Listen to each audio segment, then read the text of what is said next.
Veliko nevreme 5. juna izazvalo je u Brčkom poplavu više stambenih objekata, a 7 porodica iz naselja Eš i Srpske Varoši iseljeno je u privremeni smeštaj. Iako su štete od površinskih i fekalnih voda nesporne, zbog čega ugrožene porodice traže podršku vlade, tek danas je formirana komisija koja će posjetiti ovo područje.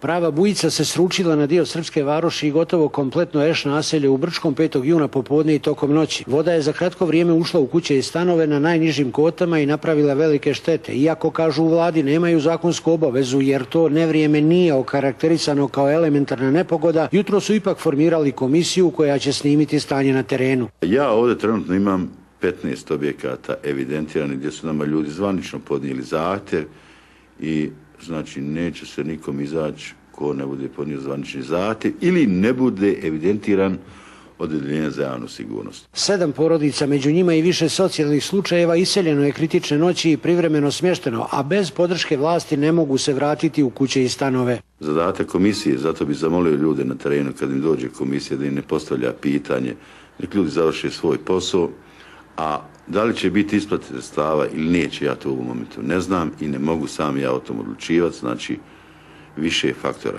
Odjeljenje za bezbjednost i Crveni krst nakon iskustva s velikom poplavom 2014. uporno traže da vlada u Brčkom obezbijedi objekat za prihvat ljudi u slučajevima vanrednih situacija, jer zato ističu postoji i potreba i financijska opravdanost. Brčko ima dosta slobodnih objekata i mi bi tu u saradnji sa Crvenim krstom u stvari tu zgradu i opremili, mogli bi naći donatore preko nevladnog sektora, tako da bi Brčko onda zaokružilo jednu cjelinu i ne bi imali ovoliko muka za neke probleme koji su po nama vrlo rješivi.